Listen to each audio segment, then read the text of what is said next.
The President of Mexico is going to speak. Por causa de utilidad pública y a favor de la nación, se declaran expropiados la maquinaria, estaciones, edificios, oleoductos, refinerías, vías de comunicación, embarcaciones y todos los demás bienes de las compañías petroleras.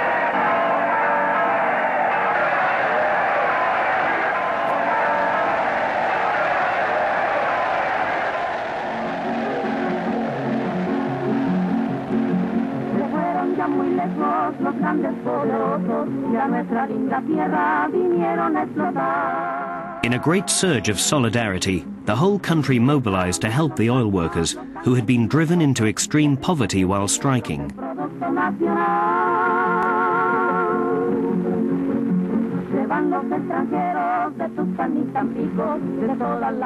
The national company, Pemex, soon replaced the foreign companies.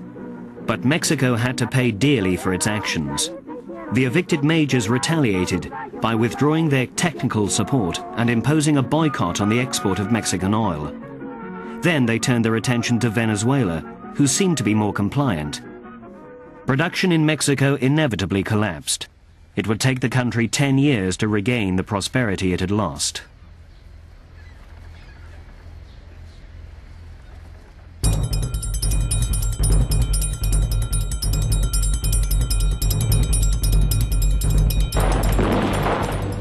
In Europe, with a rising tide of fascism, oil was about to enter a new chapter in its history, fueled once again by war.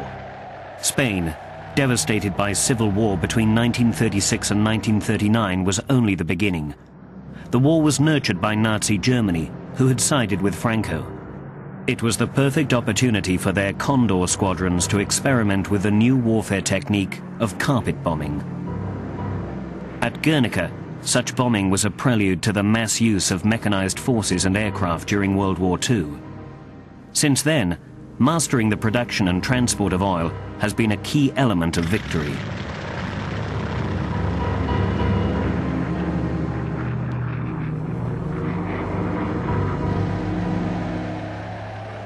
Despite its impressive deployment of military power in World War II, Germany was constantly in need of oil. It could be argued correctly, I believe, that the decisive advantage of the Allies in World War II was their access to large quantities of high-octane aviation fuel. The Germans in Europe had no such fuel. Indeed, they were, by the middle of the World War II, they were using synthetic fuels made with slave labor in slave labor camps, whereas the United States had infinite, at the time, resources of oil, refining capacity to make that crude oil into very efficient aviation fuel, and this proves crucial in the skies over Europe in World War II. The German need for oil supplies was one of the reasons they signed the Germano-Soviet Pact in September 1939. One of its clauses made provision for the USSR to supply great quantities of oil to Nazi Germany.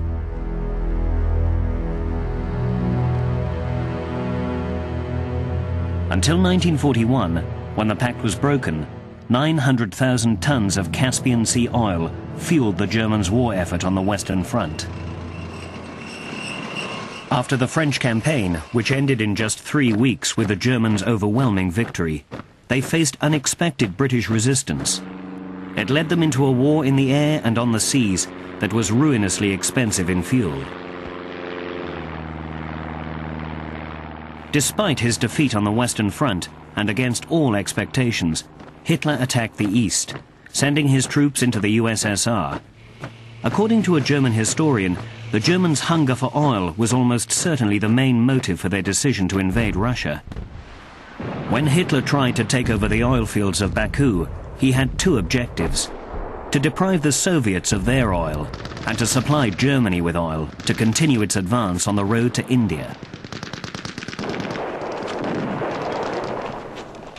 The Red Army's lightning reaction and its fierce resistance during the Stalingrad battle put an end to the Germans' ambitions in 1942.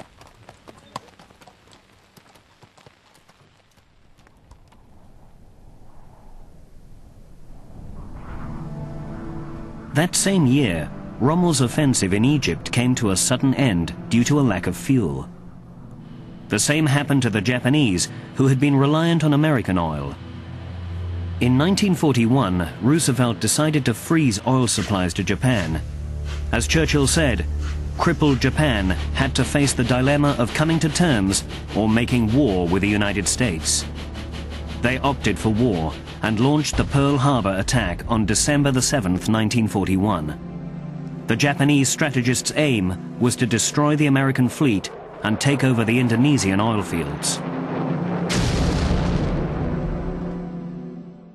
This overwhelming defeat compelled the United States to join the conflict, thus opening a third front in the Pacific.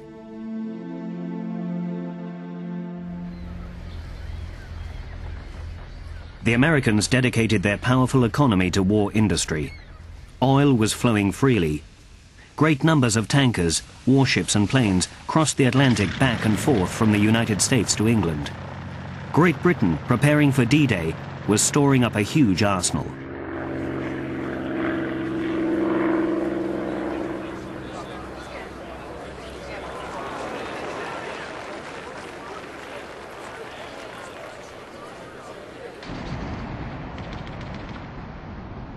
When the Allies landed in Normandy in June 1944, the industrial war that had started in 1917 reached its peak.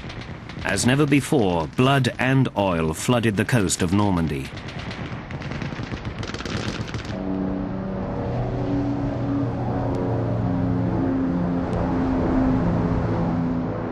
As Churchill wrote in his memoirs, when the Germans were defeated, the Allies' victory sailed on an ocean of oil.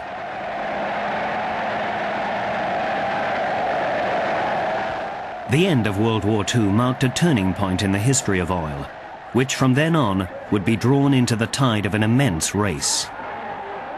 Après la Deuxième Guerre, il y a un effort extraordinaire de reconstruction, bien sûr, un effort très énergivore, mais en même temps qui s'accompagne, juste après, d'une accélération de la croissance économique.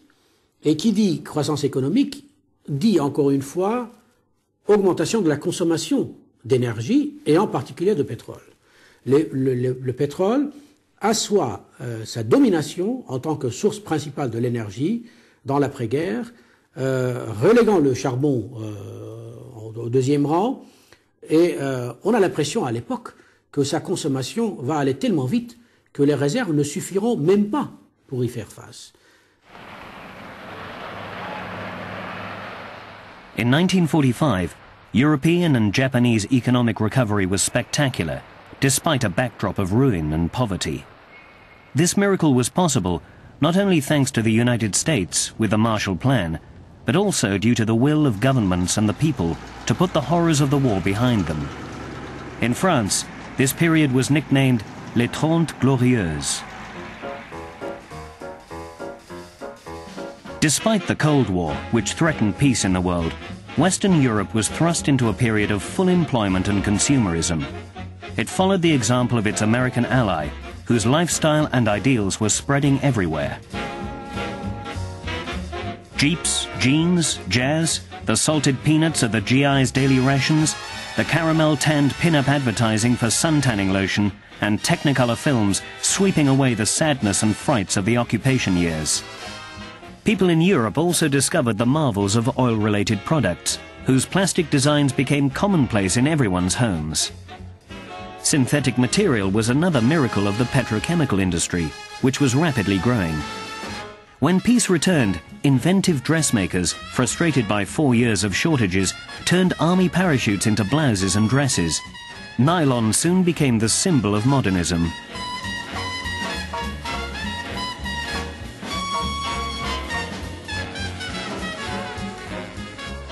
But the real symbol of the return to prosperity in Europe and Japan was the mass production of automobiles. Consumption exploded and increased fourfold in 20 years.